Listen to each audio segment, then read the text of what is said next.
Je dis que votre chaîne fait du travail excellent par rapport à la présentation du conflit des deux côtés. Vous avez un porte-parole d'une armée génocidaire qui vous félicite du traitement du sujet. Non. Il y a une machine de propagande israélienne, je ne la nie pas. Il n'y a aucun État qui s'ingère autant dans les affaires intérieures de la France qu'Israël. Depuis le 7 octobre 2023, nombre de médias français déshumanisent et invisibilisent les Palestiniens. Un silence médiatique qui pousse certains à s'indigner alors que le génocide continue à Gaza. Plus personne ne parle dans ce pays. C'est le silence, la chape de plomb. Les médias n'en parlent plus. Je suis obligé de googler pour trouver une brève qui me donne des nouvelles du nombre de morts qui se passent à Gaza. C'est un véritable scandale sur le plan de la démocratie. Le monde voit que nous sommes hypocrites. Le monde voit que nous pratiquons un double langage. Choix des mots, double standard, retour sur une couverture médiatique jugée favorable à Israël.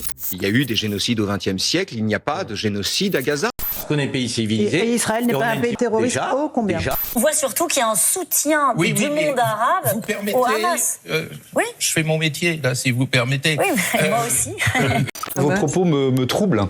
Non, mais en fait, le fait de ne pas vouloir qualifier les actes de terrorisme. Non, j'ai pas dit ça. J'ai pas dit. Imaginez que la comparaison Daesh-Hamas soit. J'ai pas du tout dit ça. Vous ne pouvez pas me censurer sur ça. On ne vous censure pas. Je rappelle juste que ces propos vous engagent et qu'ils sont lourds de sens. Mais oui, mais vous répondez pas. Vous condamnez pas de diffuser des fake news. À un moment donné, il faut un peu arrêter d'accuser Israël d'être celui qui est le méchant.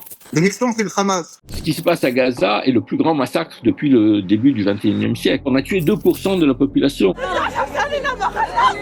Et ça, les médias ne le mettent pas en avant. Des recherches effectuées au cours de l'année écoulée ont montré un réel déséquilibre entre la couverture consacrée aux Palestiniens et celle dont les Israéliens ont bénéficié et continuent de bénéficier dans les grands médias français. On voit un peu plus d'images des destructions de Gaza, mais souvent, on met en avant la question humanitaire, avec la tendance d'oublier que, à l'origine de toutes ces violations du droit humanitaire, il y a la violation du droit politique. D'après les travaux de Célia Chirol, doctorante en sociologie des médias, rien que du 8 au 14 janvier 2024 par exemple, les JT de TF1, France 2 et M6 ont consacré 10 fois plus de temps d'antenne aux otages israéliens et aux allégations de l'armée israélienne qu'aux plus de 23 000 Palestiniens tués. Plus récemment, Acrimed a constaté qu'entre octobre 2023 et septembre 2024, 16 unes du Parisien ont été consacrées à Israël, contre 7 pour Gaza. Le seul canal d'information, c'est quand même des porte-paroles de cette armée qui contestent toute autre source d'information. Selon une source dans l'armée israélienne, les soldats auraient découvert des armes et des engins explosifs du Hamas dans l'hôpital.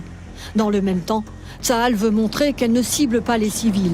Et elle diffuse ce matin des images où l'on voit des soldats qui distribuent de l'aide humanitaire pour les patients et les réfugiés qui se trouvent toujours à l'intérieur du complexe hospitalier. La solidarité avec la Palestine est devenue un crime. Les voix dissonantes sur Gaza sont souvent boycottées et ceux qui tentent de critiquer la politique israélienne et le génocide en cours sont rapidement accusés d'antisémitisme ou d'apologie du terrorisme, selon le directeur d'Orient 21. Aujourd'hui, se planquer derrière une envie de défendre les Palestiniens et descendre dans les rues pour manifester, venez, on appelle ça comme ça doit être appelé, c'est de l'antisémitisme et rien d'autre. On est soumis à une campagne dont le seul argument, en fait, c'est l'antisémitisme. C'est-à-dire dire les gens qui critiquent Israël, c'est de l'antisémitisme. Et là, il y a une ambiguïté qui est dangereuse. En s'identifiant tout à fait à Israël, ils créent l'amalgame juif, israélien, sioniste, c'est la même chose. Et ils mettent en danger les juifs en France. Après avoir interviewé le porte-parole de l'armée israélienne, le journaliste de TV5 Monde, Mohamed Kassi, a par exemple été désavoué par sa direction. Il a par ailleurs été victime de cyberharcèlement et a été accusé d'antisémitisme. Donc vous comportez comme le Hamas, c'est ce que vous nous dites ce soir ? Des experts sur le sujet, comme Pascal Boniface, directeur de l'IRIS, ou Alain Grèche, sont très peu invités, voire boycottés par les médias mainstream. Pratiquement, j'ai été invité dans aucune émission depuis le 7 octobre des grandes chaînes de télévision ou de radio. Aucune. Il y a plein d'endroits où on peut entendre d'autres voix que les voix dominantes. Orient 21, Le Monde diplomatique, Blast, Arrêt sur image. C'est important à dire ça aussi. Mais évidemment, elles ne sont pas majoritaires et elles n'ont pas d'impact. En plus de monopoliser le discours médiatique sur la guerre menée contre Gaza, les Israéliens invités sur les plateaux ont exporté en France leur doctrine de guerre de civilisation, selon Alain Grèche. Notre victoire, c'est votre victoire. C'est la victoire des civilisations judéo-chrétien contre la barbarie, c'est la victoire de la France. On ne voit plus la question de la Palestine comme une question d'occupation. On voit la question de la Palestine dans le cadre de la lutte mondiale contre le terrorisme.